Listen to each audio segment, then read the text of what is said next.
Welcome to another edition of Inspired Stories, where leaders share their experiences so we can learn from their successes, how they've overcome adversity, and explore current challenges they're facing.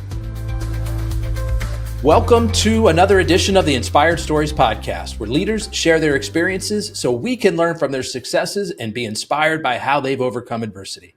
My name is Anthony Codispoti, and today's guest is James Hornick, Partner and Chief Growth Officer at HireWell's.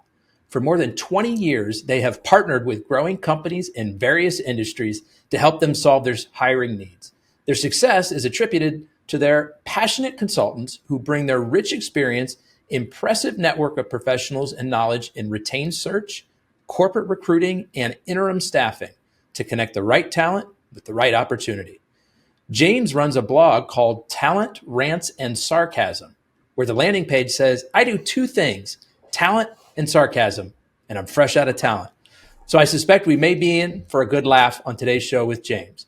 But before we get to that good stuff, today's episode is brought to you by my company, Add Back Benefits Agency, where we offer very specific and unique employee benefits that are both great for your team and fiscally optimized for your bottom line. One recent client was able to add over $900 per employee per year in extra cash flow by implementing one of our proprietary programs. Results vary for each company, and some organizations may not be eligible. To find out if your company qualifies, contact us today at addbackbenefitsagency.com. Now back to our guest today, the Chief Growth Officer of HireWell's, James. I appreciate you making the time to share your story today. Yeah, thanks for having me. I felt like you got the podcast intro voice down pretty well. You almost made it to the very end before slipping up, I think, on the last sentence. So I appreciate you calling everybody's attention to that. You're going to edit that in post or something like that, you know. Use the no, people AI listening translate. Are probably like, oh, my internet connection must have dropped out. His voice disappeared for a second. But no, now they know the truth. Thanks to James calling You're me welcome. All right, so James, let's start maybe a little bit towards the beginning. How did you first get started in the staffing industry? What drew you to it?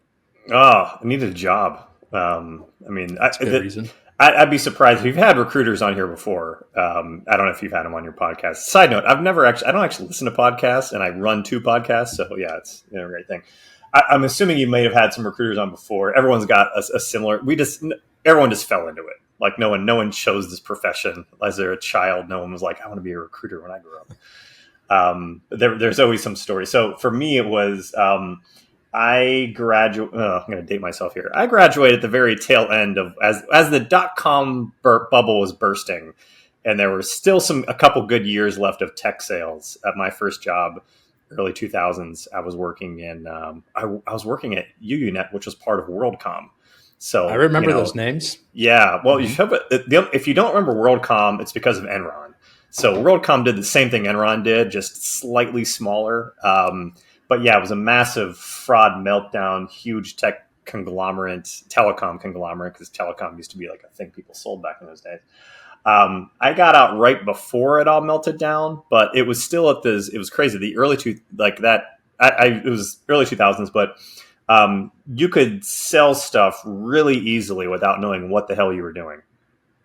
It was one of those eras where everyone was just spending all kinds of cash. And as when I graduated when I was 21 years old, and when you're 21 and everything sells itself, you get a really good sense of false confidence of how good you are as a salesperson and how easy the whole profession is. And then 2.5 years later or so, actually I moved to a different job. I got a promotion raise during that whole process because I was so good. And then all of a sudden when like the bubble burst and all of a sudden no one needs to buy anything, you realize I didn't know what the hell I was doing. It was all just luck and circumstance. So to answer your question, as I ramble through this, well, just for context, for those younger folks listening, there was a lot of spending in tech leading up to the year 2000. The internet was becoming a hotter thing. Lots of people worried about Y2K, the tech issues that might occur, when computers rolled over from 1999 to 2000 because they weren't set up for that.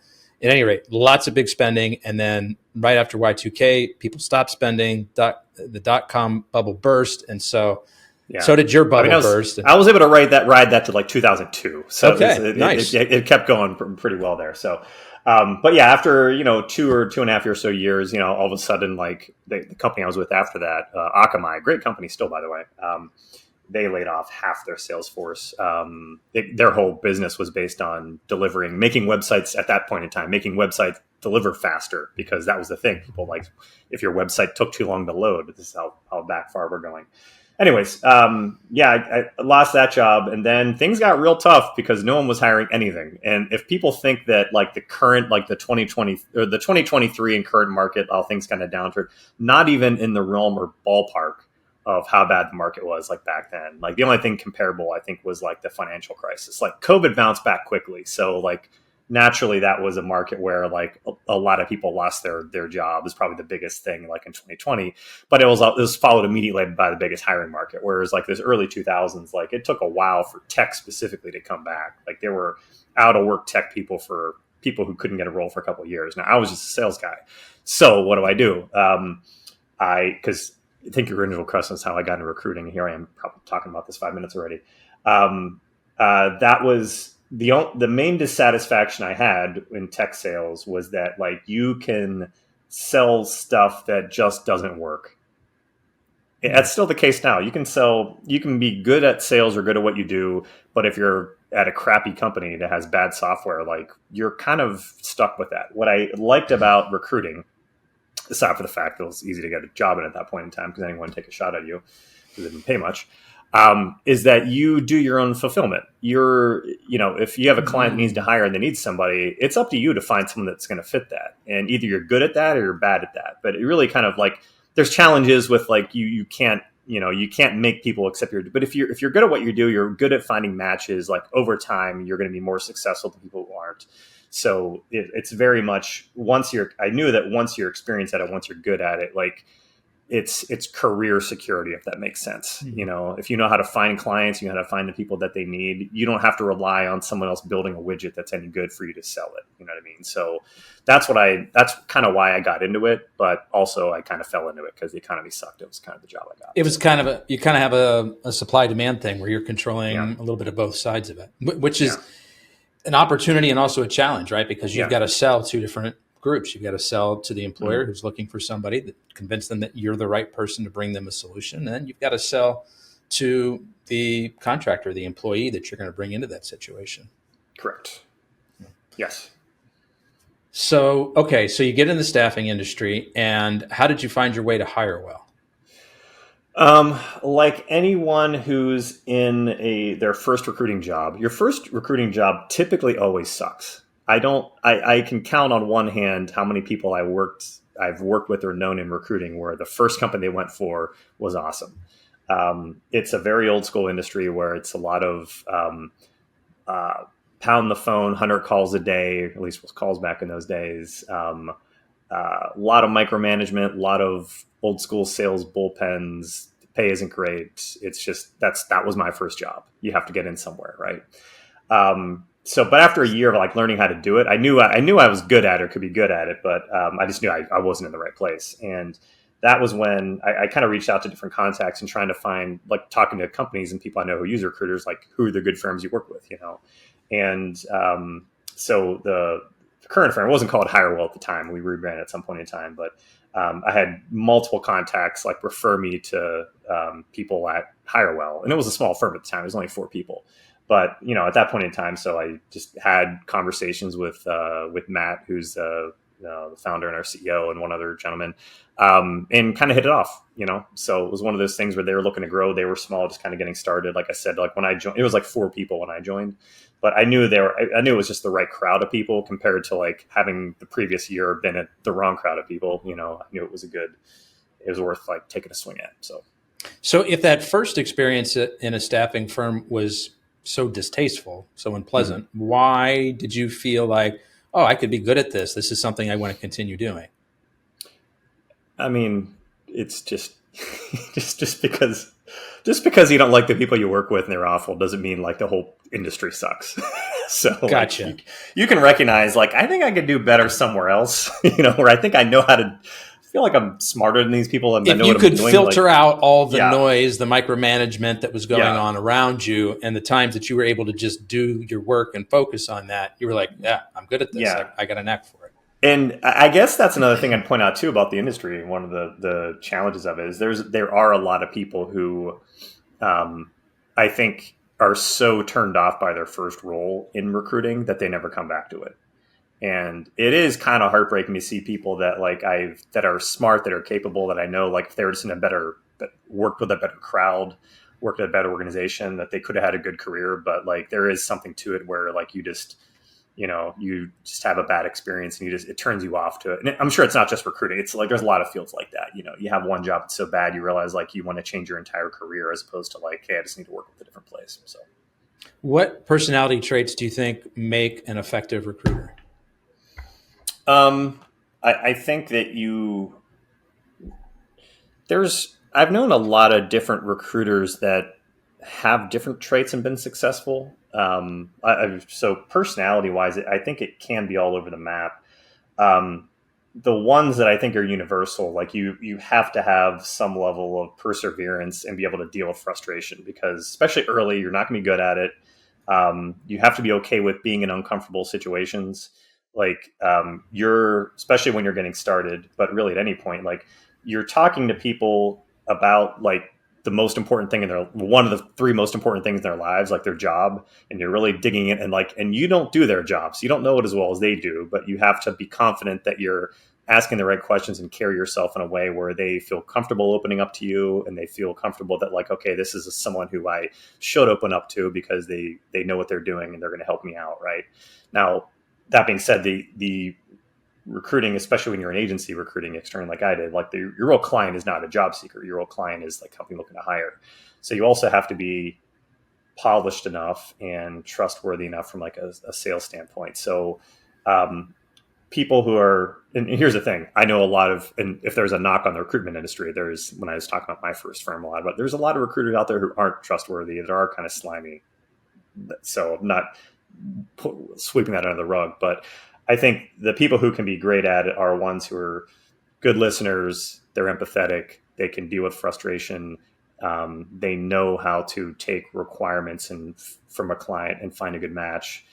They have some sort of selling ability. They might not realize they're salespeople, but you have to be able to talk to a client and carry yourself in a way where you're able to you're able to help them understand that you know what you're doing. They should take your guidance. The people you're submitting them are good, and try to, you're not making the ultimate hiring decision, but there's a lot of companies out there that don't know how to hire. So you also have to be able to influence them in that way too. So I'm putting you to sleep, I can tell. Talking about recruiting is like the most boring thing in the world. I was just digging for my next question here, because I had checked out your LinkedIn profile, as part of my research, and I see that you list a job there that says obligatory failed startup, which is not the way most people frame those things. Yeah, I appreciate. I didn't remember the name of that place. Yeah, no, that was between that was the 2-year period between Akamai, my first recruiting job. Just had a friend who was trying to start some stuff out, and I was trying to help him out with that, and didn't go anywhere. So that's. Yeah, but most people would take that and they would still fluff it up. And, I was the executive director of, growth for this startup that someplace no one ever heard of. Synergies of, like throwing in a whole bunch of buzzwords. But all of your LinkedIn experiences have very brief descriptions. Like you cut right through the corporate speak. Like there's your job at Akamai Technologies, which you said was a great company. And in fact, what you said in your LinkedIn profile here is great company, period. I did sales, period. 5 words. There were 5 words. That accurately sums it up. I believe that writing is important, and saying as few words as possible is an effective way of getting your point across. So, you must have been a journalism major back in college. No, I was not. Tighten up your language. No, I do a lot of I don't even know if this is on there, maybe, but if we're going to go completely off tangent. So I have been, we're jumping forward here. I write a lot.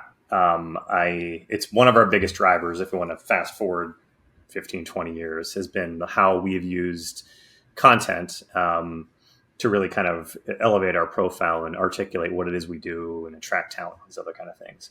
And I think part of that is like I I wrote a kind of a comedic blog like 10, 15 years ago, and that was kind of unrelated to this. And then when content marketing started picking up, we're definitely kind of flying way forward in time. We can come back to this topic if you want. I recognize that a lot of the principles of like, you have to be able to organize your thoughts. You have to be able to articulate what your kind of vision and value is. And you have to be able to talk about, I think just, I don't ever want to be like an industry expert guru by saying kind of the most trite things that this is what you see on LinkedIn all the time. Like all these so-called business leaders, they just, it's a lot of fluff. It's a lot of things that people already know, but I do think there's a lot of value in like trying to find like what we're seeing in real time and what's happening and try to break things down to a more digestible level to help people solve everyday problems. Like anytime a client of ours has a challenge, or we see other challenges out there, how we help solve that, just like talk openly about how we would go about kind of fixing these issues. And that hopefully attracts people to come to work with us. But to your point about writing, my blog is a lot of that, not just but other people at our company that kind of went down the content rabbit hole, like how we can kind of talk about like our experience in the industry as part of that. And more recently, I got into creative writing. So I've actually had like unrelated to anything, business focused. I actually had 5 fiction stories published this year.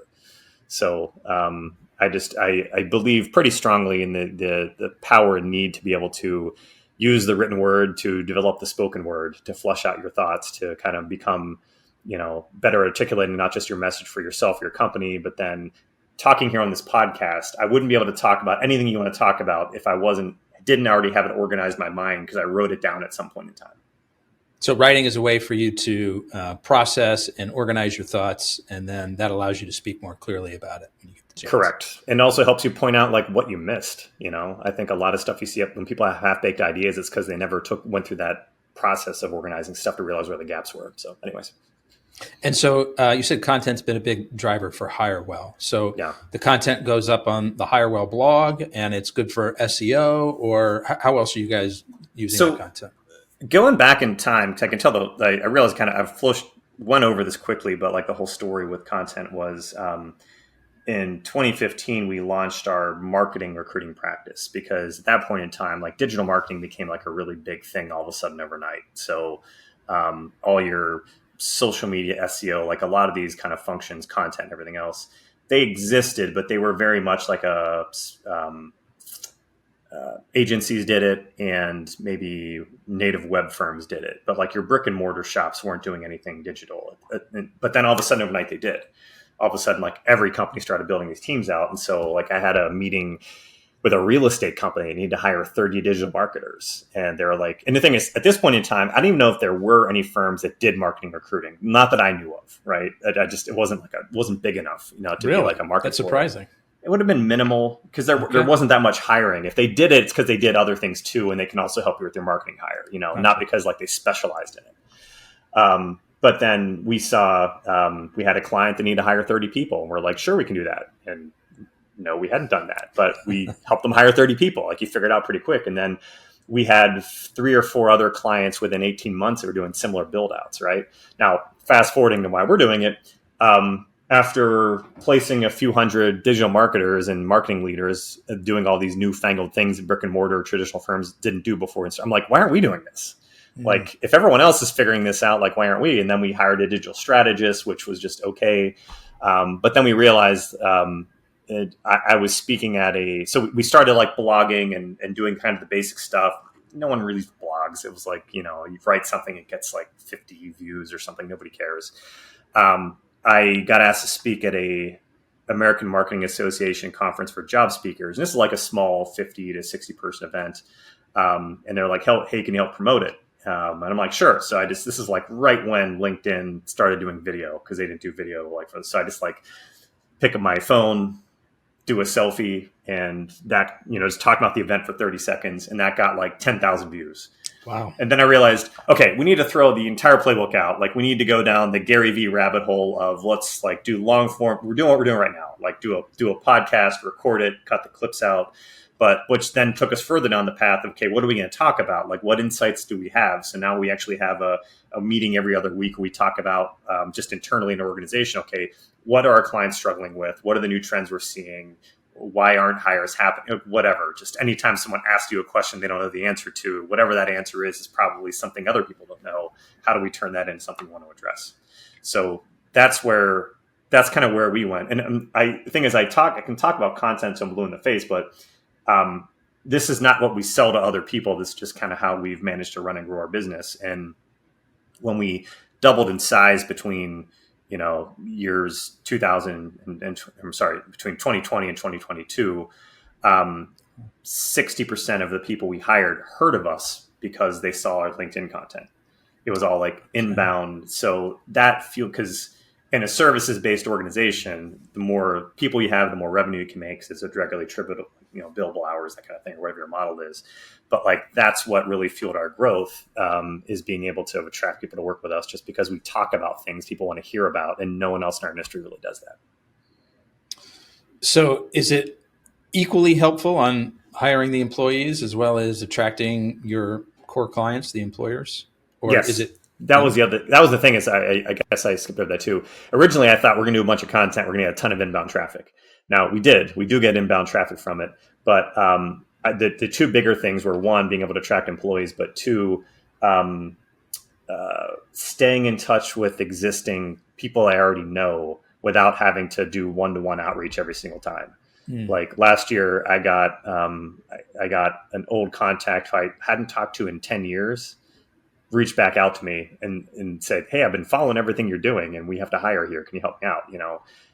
And there's been plenty of cases of that. So it's an easier way of staying top of mind with people, because I think, and that's the toughest thing in any kind of sales, where we have a lot of competition. So do a lot of you probably do too. People have lots of options. How do you stay top of mind with everyone all the time? Because that's how most businesses lost, is people, some of my best contacts probably know 5 other recruiters. How am I the one they decided to kind of follow up with that day? It's because I was in their LinkedIn feed. They see me all the time, that kind of thing. All right. So I'm curious, when you were first starting in digital marketing recruiting, when not a lot of people were doing digital marketing, so that suggests to me that there weren't a lot of people who had experience in that. Was it a struggle finding folks to place? Were you having to find folks that maybe had tangential experience? No, I don't. Actually, it wasn't that hard, because there were a lot of people that did it in agency environments, and I think it's still the commonality. Most people that might work in agencies eventually want to go internal. So that was the difference. Is those new clients I was talking about, they were all like internal companies hiring for their team. And I think at that point in time, there were plenty of people who were doing digital at agencies that were happy to try to find new things that were like internal roles. Just the work-life balance typically is better. So James, I want to ask some questions to better understand the HireWell process and what makes you guys unique. But before we get there, I want to ask you about the time that you had cancer. Just lay it out there. Before the show, what were you saying is, I like to ask everyone something personal, like a struggle they had in their life, and I'm just like, I like to think that my life is just peachy keen. I did have cancer once. I forgot about that. That was actually around the same time we kind of did all this. They started the marketing thing. So that was like 2015, it was a big year. Actually, I had one of the biggest years of my career when I was having cancer. So I got cancer. I did chemo. I finished it. That was it. I mean, it's a pretty story. Yeah, you're going to have to give us more than that. You can't treat this the same way you do your LinkedIn page. But I actually did post about this on LinkedIn. It's actually a hysterically funny video. I have 7 tips on how to do chemotherapy, and actually kind of go through all of it, because this is like 4 or 5 years later. People are like, that's the first time I laughed, like hearing about cancer. No. It's like, for me, it was like, my mom was a cancer survivor for like 20 years, and she had ovarian cancer. Which is not a good one, but she got through it, and it lasted a long time. So the harder part, I think, was, when I got diagnosed, it was pretty quick. I ended up kind of going right into chemo, and the prognosis. Honestly, it's because the prognosis was good. It wasn't one of those ones where it's like they were pretty sure that you'll get through this. You just have to come in and do the work and do the chemo. That's why I can laugh at, because even at the time, it was like I really wasn't afraid as much as everyone is for the first few days, but then when you start reading oh, this is fine. I had to do 9 weeks of chemo. But the other thing is the drugs they give you, depending on what you're doing, the type you have, and the drugs they give you for it, your experience can be completely different. There's 140 different types of cancer. They're all different. They all have different, one is very different than the other. But mine was, I can joke about it because it was literally 9 weeks and done. In fact, the drugs to counteract it were so good. I never threw up once. Oh. I was kind of being a bitch the whole time. You're definitely you're in a foul mood most of the time, but I always am. But I still worked out 4 days a week because that actually helped. Wow. And, I hit when it was all over, 4 weeks later, I hit I lift, if you can't tell, I lift a lot. I hit a 490 pound squat in the gym, was a PR. So, wow. Didn't crush me physically either. But what did change, to your point, to tying this all back to something positive or something useful, it did make me not want to do shit I just don't want to do anymore. Mm. I would say I did have if I'm not being arrogant about getting through chemo, it's that life is too short to just put up with bullshit you don't feel like putting up with anymore. That was kind of the one big change I think I had. And I'm not saying this about the industry, but I had done tech recruiting for 10 years at that point. I was good at it, but I just got burnt out on it. And I think everyone gets burnt out on a lot of people. Two types of people leave recruiting: people who have a bad experience right away, and the people that did it for a decade and they're just God, I got to do something else. I'm having the same conversations over and over again. People are a pain in the butt to deal with. Everyone hits that point too.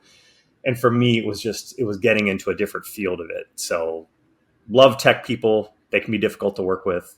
Marketers were just completely different. You're having business conversations instead of tech conversations. You're asking about challenges they solve. You're learning. I learned how to apply it to my own business. You know what I mean? Mm-hmm. It was a completely different breath of fresh air. So, but yeah, those two things kind of happening at the same time because, had the cancer thing not happened, I might have been I don't know if I want to start this out because I'm doing good this other area. I might have totally chumped out and be I just want to stay where I'm set in my ways and I kind of where I'm comfortable. But I'm just you know what? Fuck it. Let's just do something new. Sick of doing this. And so I'm curious, did that revelation come in slowly as you're going through the chemo, or was it pretty quickly, once you got the diagnosis? Pretty quick. Yeah. I think, yeah. There was that big perspective change happened pretty fast. Probably the first, maybe round one of chemo, which we'll make another joke. The first day was the worst. They didn't tell me this, that they also dosed me with Benadryl in case I had an allergic reaction.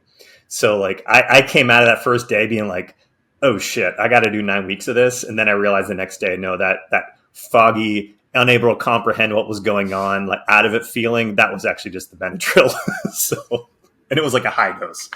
But no, that first week was very much yeah, I'm not putting up with anything I don't want to do anymore. Time to make a change. So. Did you see that permeate into other parts of your life outside of work? That this new idea of I don't want to do things I don't want to do. I don't know. Maybe. I don't think I ever did stuff outside of work I didn't want to do anyway. Okay. So that was you're already a pretty free spirit outside of the office. Yeah, that's work. I have a lot of hobbies. Outside of work that are unrelated. I do think it's very important to be well-rounded, and I always have, so I had already been doing some writing at that point. So for me, outside of work, I lift weights and swim and stay in shape. I taught myself how to trade financial derivatives. So I manage my own finances with futures and options, and I do creative writing. So those are three completely different, unrelated things. So I stay happy kind of having, different, the creative aspect, the nerdy analytical aspect, and the just making sure I'm keep taking care of myself aspect.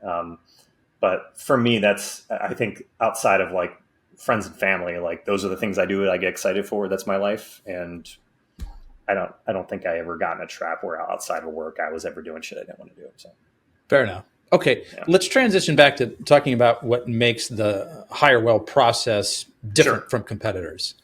What is it that you guys are doing that other folks can't do? So the groundwork on this is the way I define what our firm does is we place leaders and we help them build their teams. That's like the high level, quick talking point view. The thing that makes us different from a delivery standpoint, which is the basis of all this, is that we spent the last 20 years building out and hiring experts in different areas of recruiting. So we have executive recruiting experts, we have tech recruiting experts, we have sales and marketing, finance and accounting, HR, operations, and even industrial. So we have people in those spaces that are like I was a tech recruiter, then I became a marketing recruiter. So like we actually have people who kind of know all those areas cold. So we're able to work with a company. Companies need to hire all these different areas. They're probably sick of working with 10 different firms because they need one for each. We actually have, so they can work with us and know they can get coverage on all these kind of areas they work with.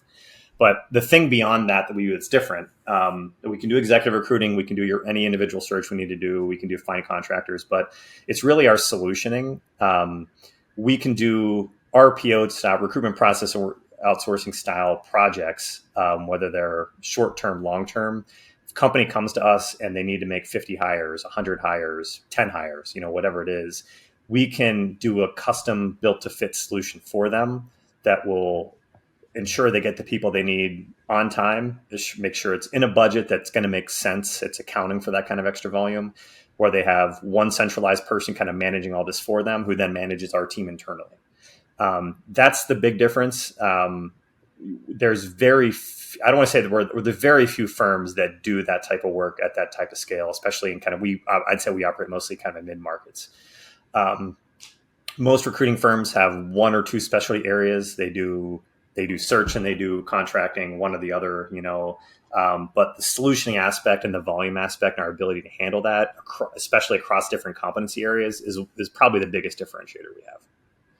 So the benefit, to kind of sum it up, one of the benefits of working with HireWell is rather than needing to work with 8-10 different companies because you need hires in these different specialty verticals, they can work with one umbrella. They can work with HireWell, and you guys have those individual expertise in-house on staff.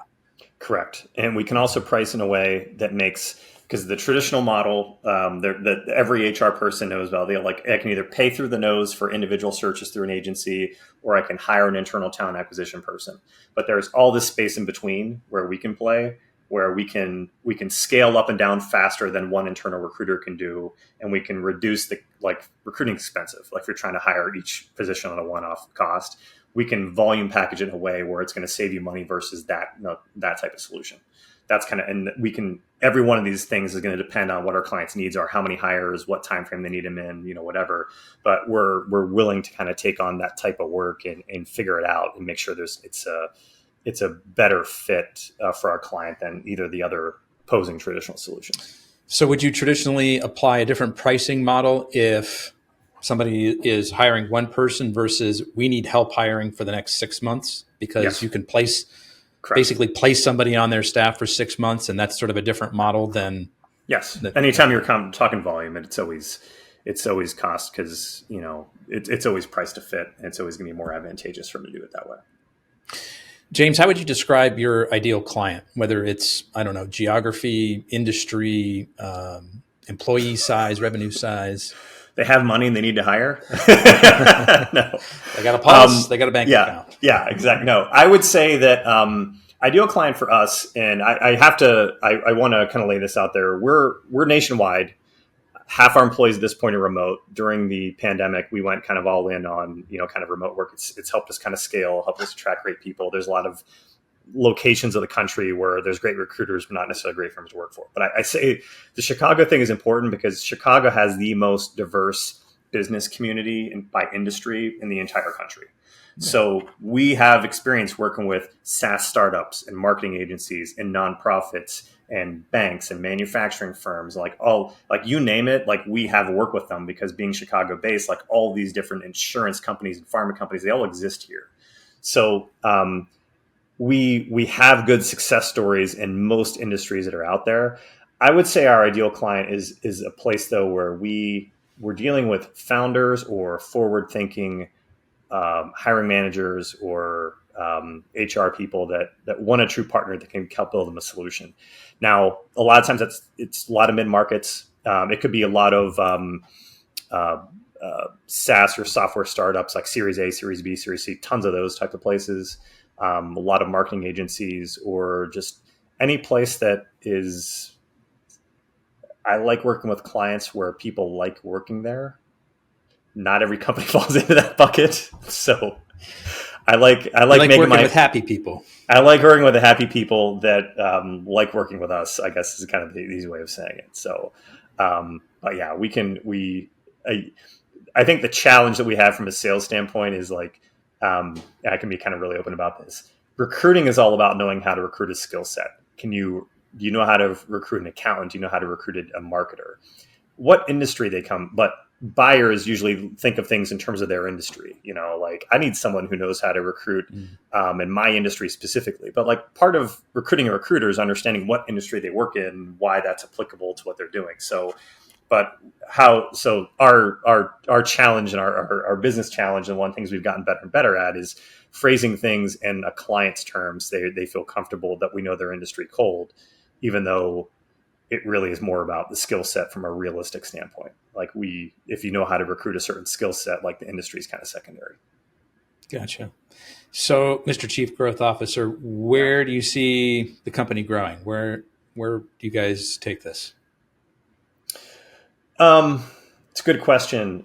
Things have gotten, I think that from a service standpoint, like our big push is definitely the more of those solution type sales, larger engagements, RPO type solutions, whether they're a fixed cost model or whether it's some sort of hybrid model where we have all people from teams working together. Sorry, what is RPO? Recruitment process outsourcing. Okay. If you're HR dorks out there, love you guys, they know what that means. But we always want to go towards, that just means larger business where we're kind of getting more exclusivity and we're actually getting embedded with our clients. We're actually doing not just finding people, but we're actually, we've got their email address and calendar, working directly with the hiring managers. We're, creating the job descriptions. We're actually embedded with their actual hiring plans. So we're part of their team basically. That's what we like. That's where we like to play. That's not where we start, because most companies, they need to start out with just a hire or two. But that was huge in 2021, 2022. It dipped. I think 2023, we did 5 of those deals, which is not good. We've signed 15 new clients in that space since May 1st of this year. So that things have kind of rallying back in 2024. And that's where we want to grow. That's where we kind of see ourselves growing. Is that because the industry in general is coming back, the economy is coming back, or you guys 100%. Are doing something different to attract that business? I'd say it's, both. The industry is absolutely coming back. And anytime I see more fear-mongering posts on LinkedIn or elsewhere, talking about, the job numbers are a lie, this isn't happening. You have to realize on LinkedIn, this will get me canceled on LinkedIn. LinkedIn it has 3 people. There's 3 types of people who go on LinkedIn. Salespeople, recruiters, and really unhappy job seekers. So 1/3 of your feed at any given time is going to be people bitching about how they can't find a job. And I am not dunking on job seekers. I totally get it. If you've been frustrated, you have the right to be frustrated. You've been given a raw deal. What I am saying, though, is, of course, the amount of people who think the economy sucks are going to be disproportionately represented on LinkedIn, because that's where they're going to. Anybody who's really happy with their job isn't going to LinkedIn. They're not there to say how great things are going. You know what I mean? So I guess what I'm just saying is there's more gloom and doom on LinkedIn that actually exists. So we are seeing things have picked up pretty significantly. We just posted our best 2 months in the last 2 years in August and September, and October's trending probably better than those 2 still. So things are definitely looking up. And then I would say, and yes, we're good at kind of selling these solutions. So it is partially us as well too. It's also partially that not many companies sell these kind of solutions. So it's a little bit more of a, is it blue ocean, red ocean? I forget how that works. What are those? I think it's blue ocean. Yeah, one of those, one of the oceans. Maybe red ocean has all the blood from the sharks. Yeah, I think that's what it was. So what, in your experience, James, is the biggest mistake that you see companies make in hiring? Good question. The biggest universal mistake which causes a lot of other mistakes.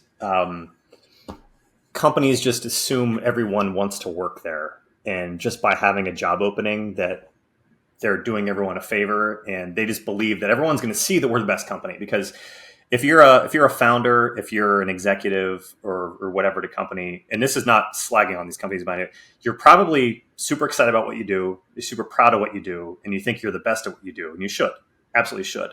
The problem is that you're too close to it, and not everyone sees it that way. Like, you have to sell job seekers on why they should want to join you. You have to give them a reason why your company is better for them in their career than their current one.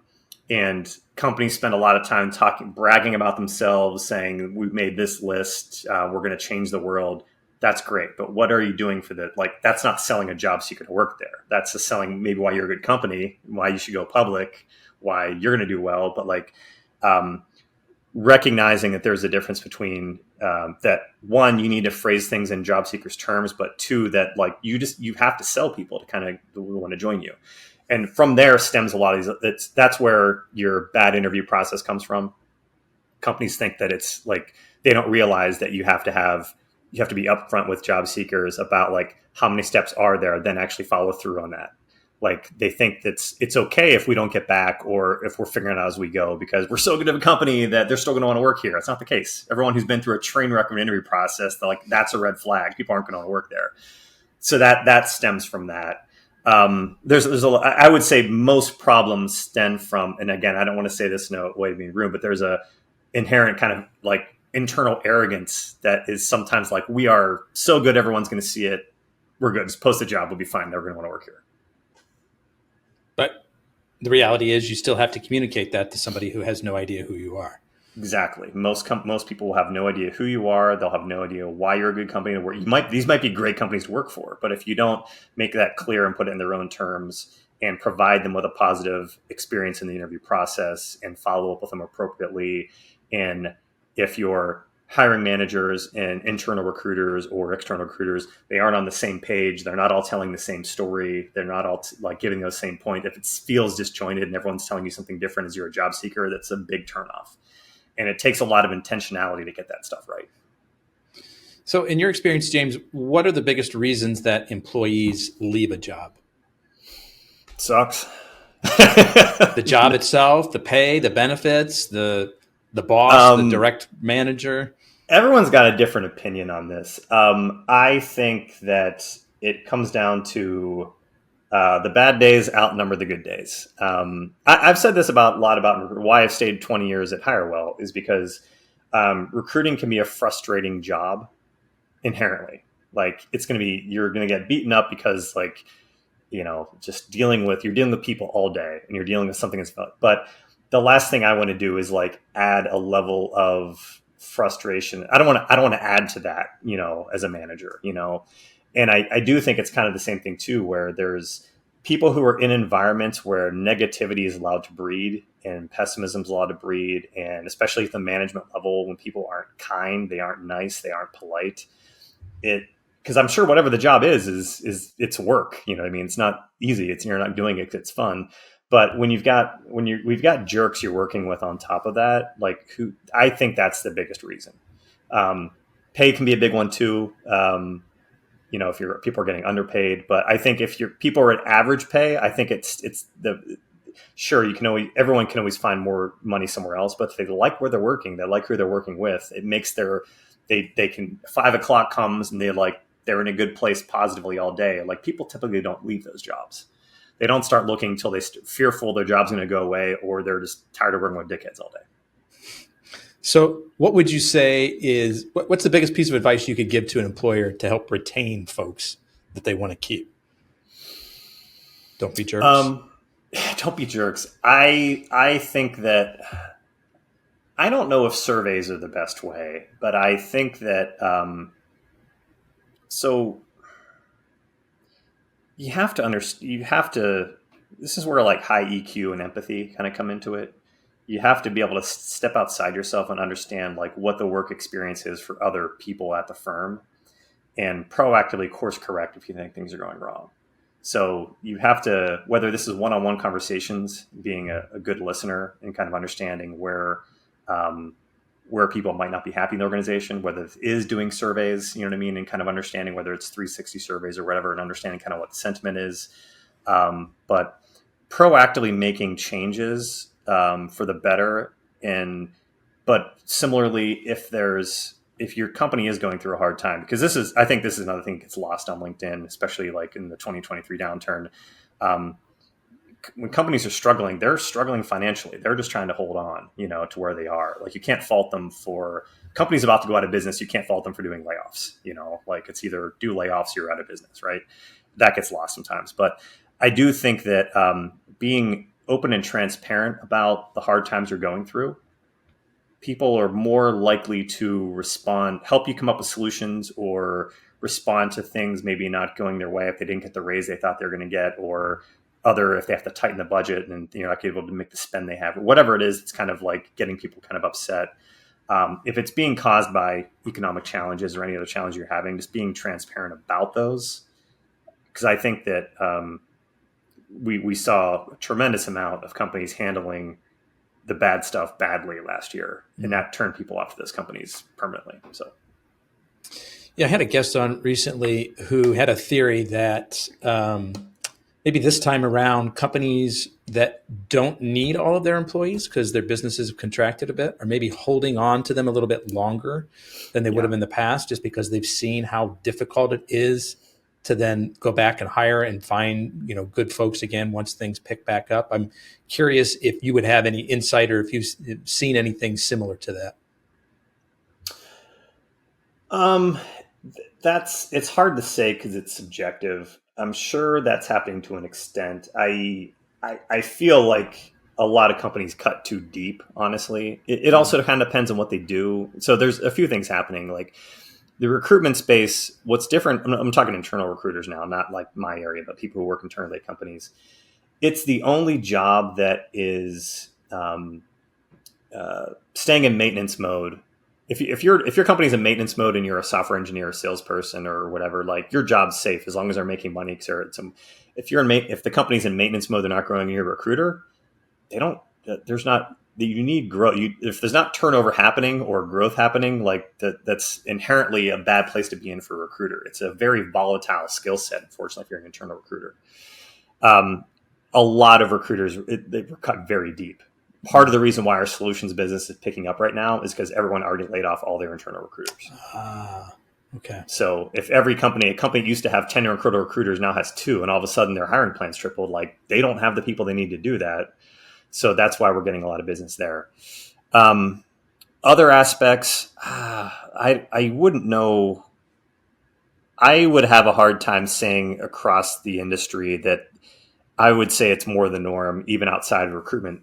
Because as a position circles, if we're talking salespeople or everywhere else, I would have a hard time saying companies are holding on to people they shouldn't. The only companies because I think everyone's experience is there was a lot of layoffs. I think I think companies might be holding on to people because they feel like things are going to bounce back, and they're holding on to people because they know they're going to need them, as opposed to like laying them off, then having to rehire again and going through that whole thing. Yeah. I think forward-thinking companies are planning for, hey, let's hold on to who we want, who we need as much as we can, because we feel like next year things are going to turn around. I think that happens.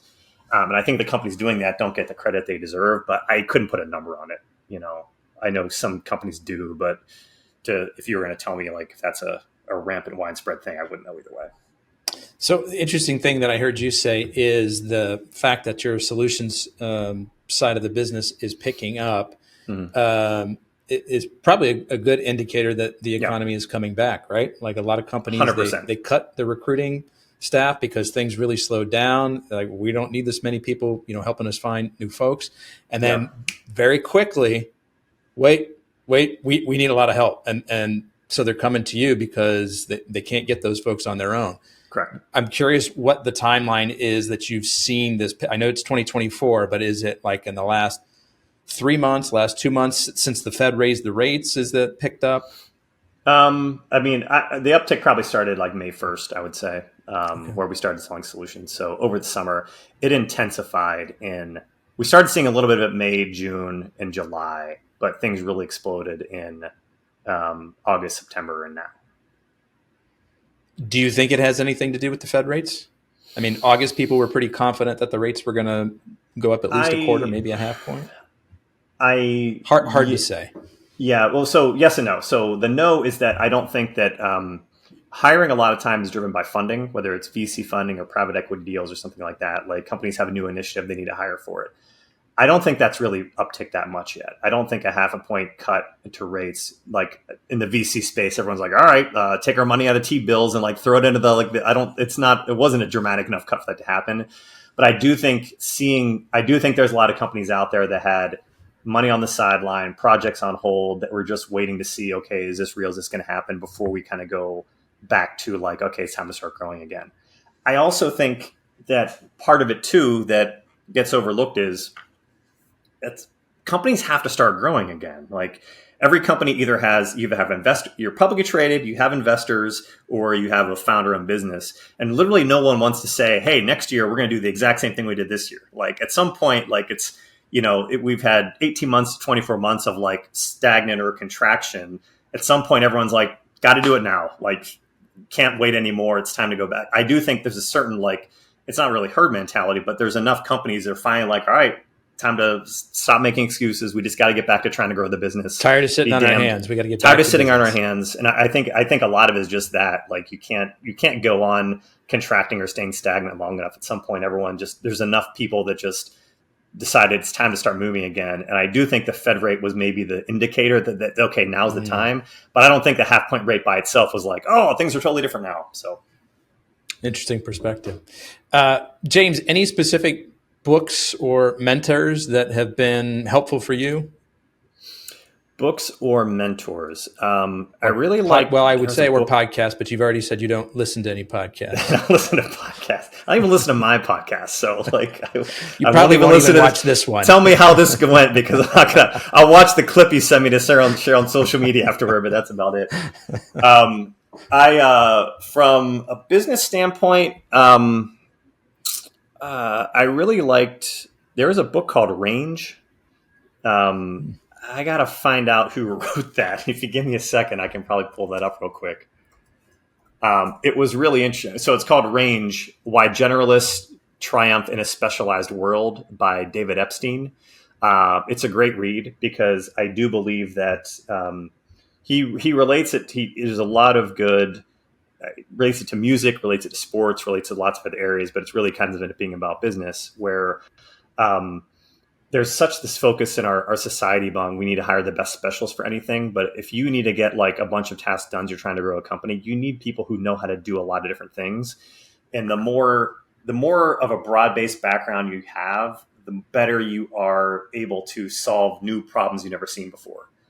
If you take a specialist who's only done one exact thing and thrown like some weird problem at them, they're going to struggle compared to the person who's done like 5 or 6 different jobs in the past 10 years and had to solve new problems all the time. Like solving new problems is a skill in itself.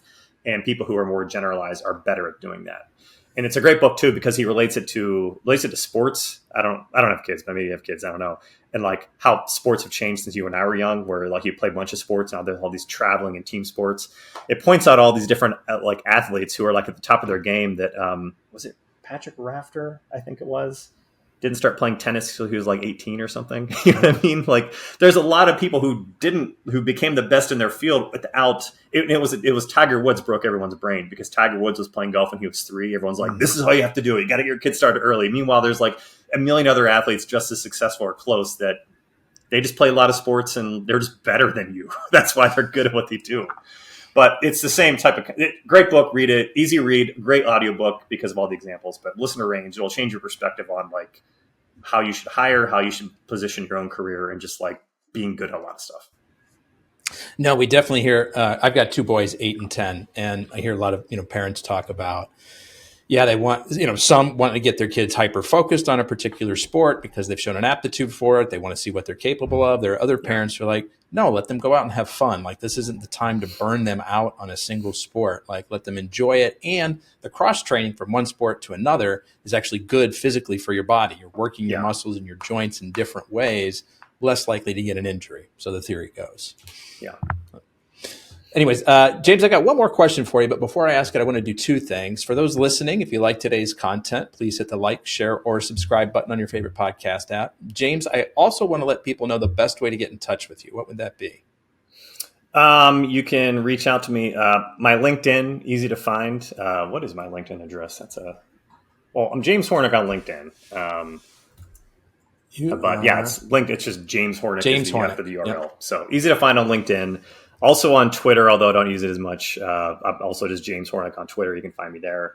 I guess that'd be the best. Where do they James find your podcast? Podcast, I link every single one on our talentinsights.hirewell.com. You can find all of them there. But the 10-minute talent rant, which is my primary podcast, we just finished. We're doing episode 98 next week. It's 10 minutes long. There, we rip them real quick. That can be on Apple, Google, Amazon, Spotify, all the usual suspects in terms of 10-minute talent rant. Search for it, you'll find it, or talentinsights.hirewell.com, or again, hit me up on LinkedIn. Great. So last question for you, James. I'm curious, in the next few years, what do you see are the big changes coming to the staffing industry? Oh, geez. You saved this for last. I don't know if this is a quick one. Okay. I am so sick of talking and hearing about AI, but you can't have this conversation without it. I believe that, and I'll relate this back to the talent space. 95% plus of the AI apps and things out there that you see are going to fail, but the other 2 to 5% are going to completely change how we kind of work. And I think that the way it's starting to have some effect on talent markets, I do believe that it's gonna be harmful primarily first to I think low level marketing roles in areas going to get hit. I think software development, good software developers will be able to do more with less people. I think that's another area.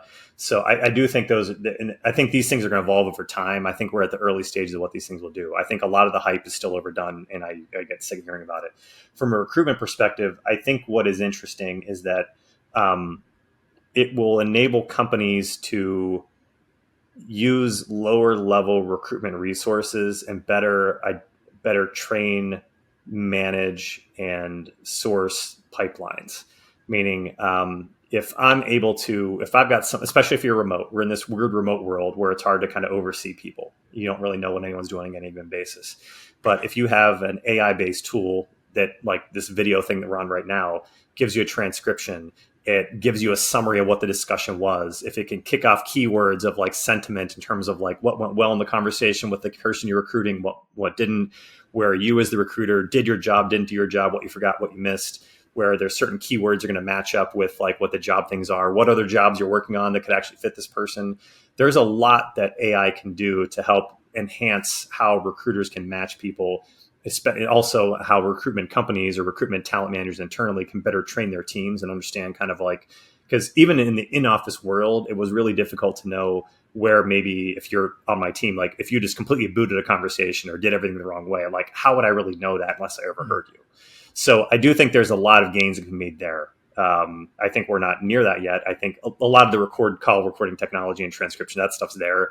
I think from a management and growth perspective, a lot of those tools are still kind of under development, but I do think there's some pretty significant gains that can happen there.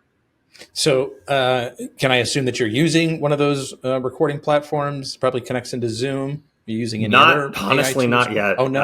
Okay. I think there's a good chance that we will. Side note, this is another thing. So our ATS system, which is like a CRM system for recruiters, is god awful.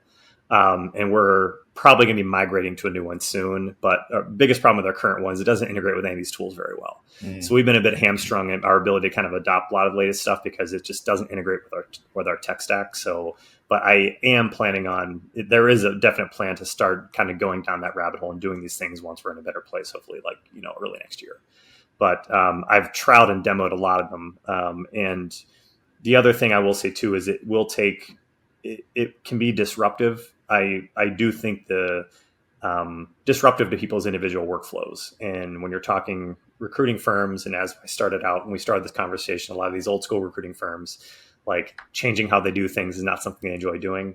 I do think that it'll it will be, people who embrace it will have to change how they do their everyday workflow, but get rewarded by it long term.